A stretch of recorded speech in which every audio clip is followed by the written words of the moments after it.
Hello, hello, hello. How's everyone doing? So good to see you and to be able to talk with you just for a moment. I'm sorry. I feel like I'm exposed. So sorry. Wasn't trying to do that. Just wanted to check in. It's your girl Janine with Stephanie Reads. Join us on the journey. Hit the subscribe button and just find out more about what we do, what we are about.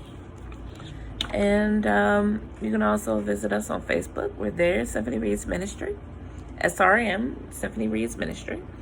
We're also on Twitter, Stephanie Reads Ministry. You can always email us. We love email. Stephanie Reads with an S at gmail.com. Stephanie Reads with an S at gmail.com. You can always check out our website, www.symphonyreadswithanS.com. So, I'm not going to be on here long because, as you can see, I am at work and I don't want to get in trouble. But I thought it was important for me just to pop on for a moment and to talk about something that it's no stranger here at Stephanie Reads about mental health and how serious it is. And how serious it is when it pertains to mental health. And I know it's like, I would say, when it's not part of your norm, or you've been dealing with it pretty much your whole life, but it's not until someone famous it happens to them that is like this big uproar, which I used to get angry with that because I'm like, shouldn't be this uproar just because it's a famous person. And that's not to take away their plight nor their journey, because we all go through what it is we go through. But I used to just be a little angry with that, but at the same time I would be happy because then it brought more light to this what we deal with on a daily basis, what they probably deal with on a daily basis. And it's serious, and I just want to make that very plain. When someone gets to that place in their life where they want to take their own life, that's a serious place. And trust me, it's not one just that happens like within a second. There are events, there are things that happen that brings you to that place of hopelessness and desperation. And just it seems like there is no way out.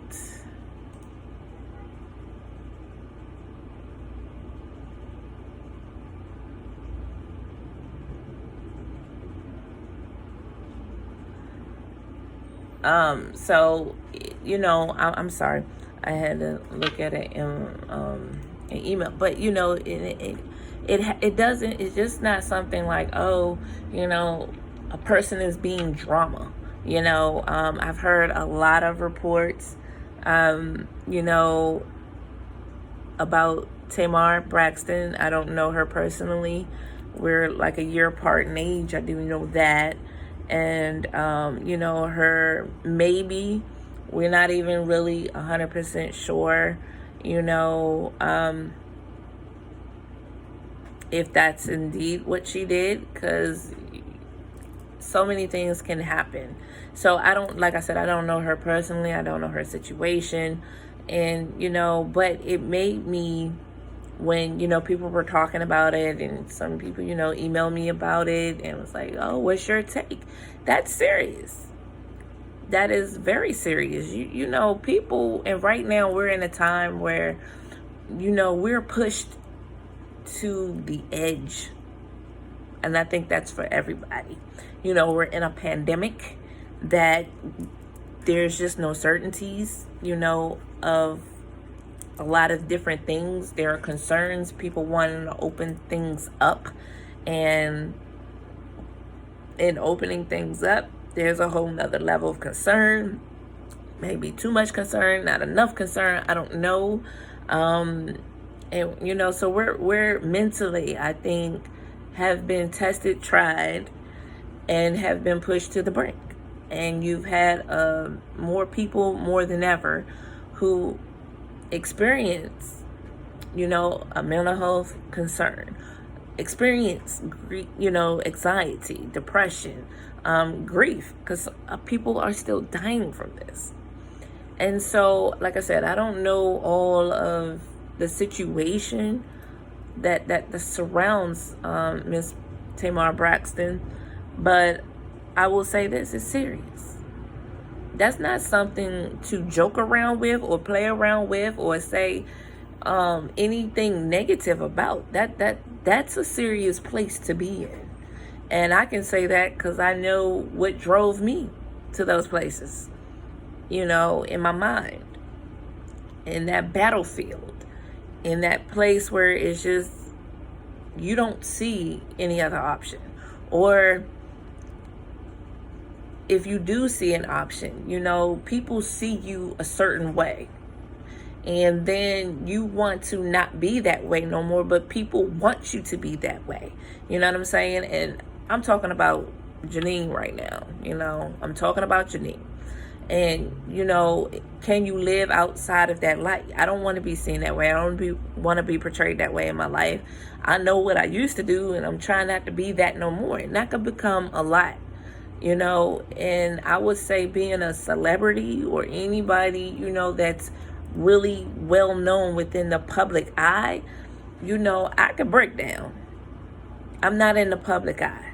So I could break down, and that's just what it is. It's something that I'm privately going through with, the people who surrounds me.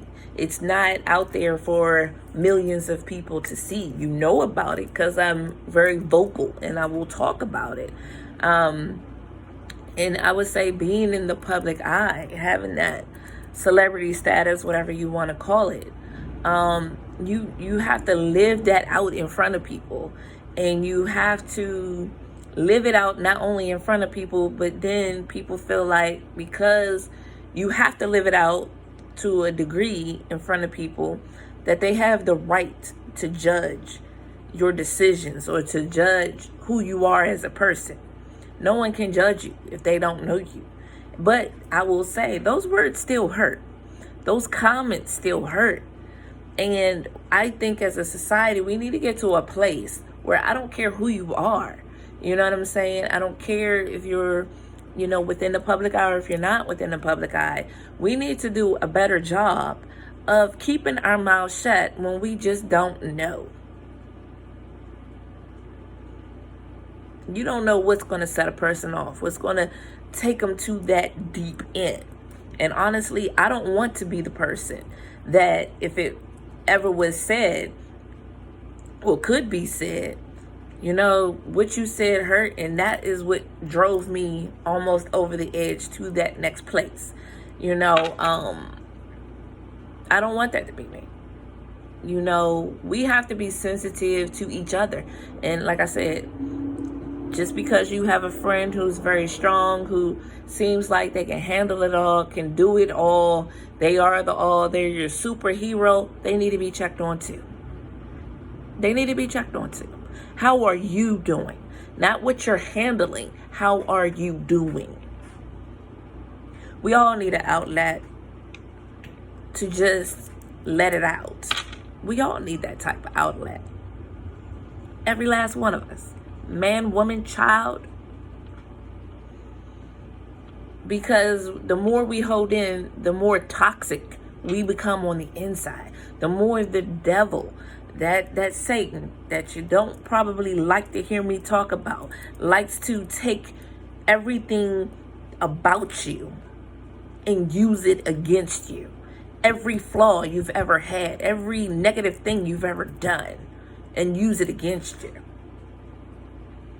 And you don't. There comes a point where you do not see the light at the end of the tunnel. You can't see past the darkness to know that there is light on the other end. You can't see that there are people praying for you in the background. You can't see that, there are hands reaching out to try to grab you. You can't see that. So these are very serious instances, and I just hope it's a wake-up call. If it takes that to wake you up to that this is serious. These are lives in the balance. Whether I agree with how you live or not, it's not the issue.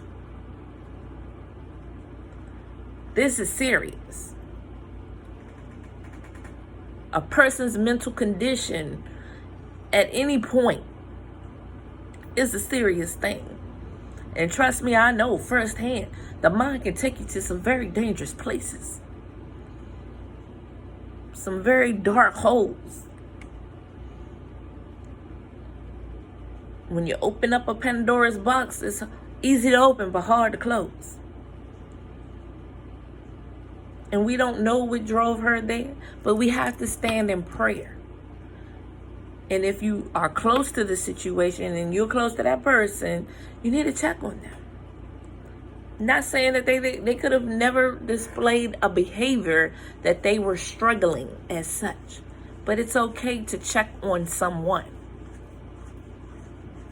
Are you okay? Are you good? I haven't heard from you, so I'm just reaching out. You good? You don't even have to talk to me, but text me and just say I'm good.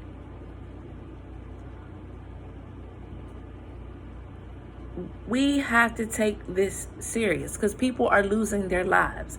And it's not just to gun violence.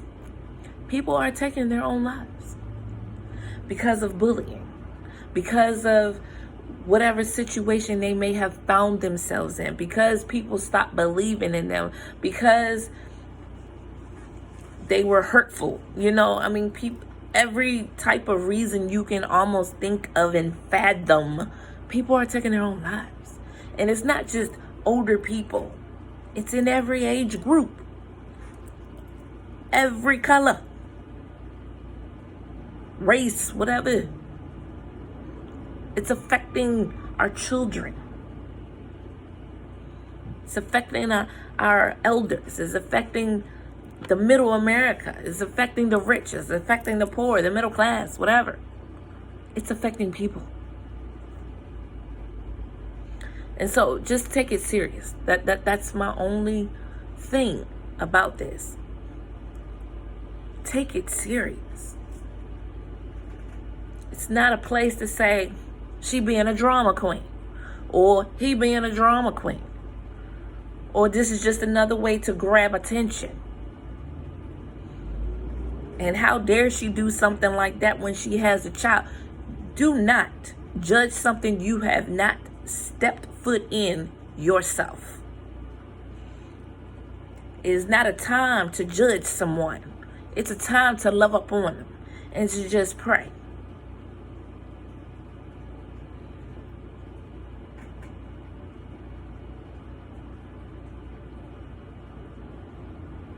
That's all I gotta say. That's all. That's all I came to say. Mental health is serious. Death by suicide is serious. This is why I walk. I walk for those who can't walk, who no longer are able to walk. Walk to remember. Walk for myself. This is the reason why I walk. Because it's serious. And I'm deeply affected by it. When I see this, it concerns me on a high level. It concerns me. And when I can see myself in the situation, I'm concerned. I'm concerned for my children. I'm concerned for other people's children. I'm concerned for people, period. I'm concerned. I'll never forget when I came to terms with my own sickness. When I came to a point where I remember living, not where I live now, but I was up in a house on Brinkley Road, I think, and Bach Road. And it was late night, and I just saw the news about Robin Williams died, death by suicide. And I remember, I don't know him. I know his work because I've watched it. You know, plenty of his films, plenty of his TV series, and other things, his stand-up comedy. And I remember just being in the middle of the floor. I'm not a smoker, and I don't even know where the cigarettes came from, but I remember walking outside, tears are coming down my face, and I'm smoking a cigarette, and I'm agitated, sitting on my steps, and I'm just rocking back and forth. I'm a mess.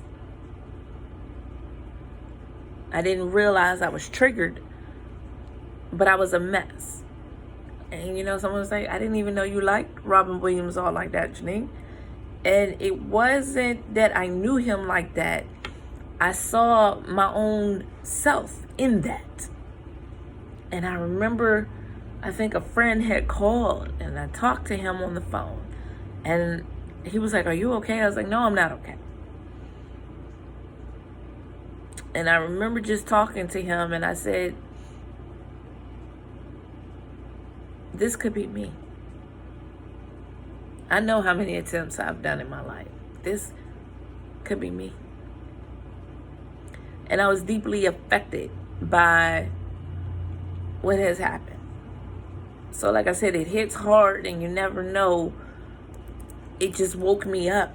Like, I don't want this to be my life. But that could have easily been me. And I mean, it was the weirdest wake-up call I could have ever gotten. Don't know what he been through. Wasn't concerned about that.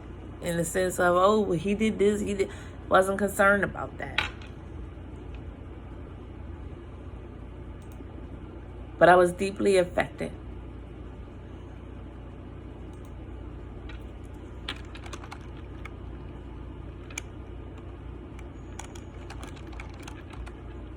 And so when I see these, you know, people want to say all the things they want to say about whoever, I'm not here to, you know, if I see you walking down the street and, you know, you don't have underwear on and you're just walking down the street and you're talking to yourself and people want to laugh, oh my God, look at her or look at him and look at what they're doing. And I have to stop and pray. Because that's someone's mental condition out there on display. There's a reason why that person is displaying that type of behavior. It is not something to be ridiculed. It's something to call 911 and say, hey, look, I'm seeing this person. They're not, you know, dressed. I don't know what's going on with them, but can you at least go check on them? Because obviously what I'm seeing, you're not necessarily in your right frame of mind to be walking down the street in that condition. It's not something to take pictures of and video for the world like they're a clown.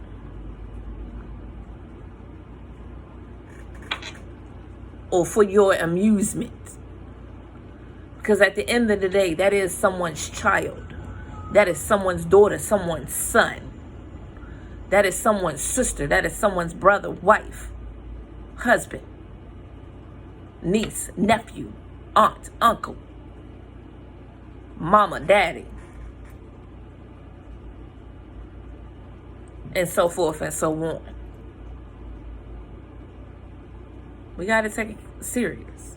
Mental health is very serious.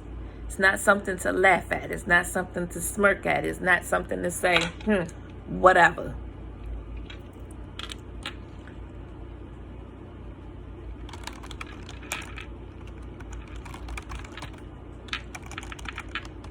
So I'm going back to work. Love you guys. Talk to you later.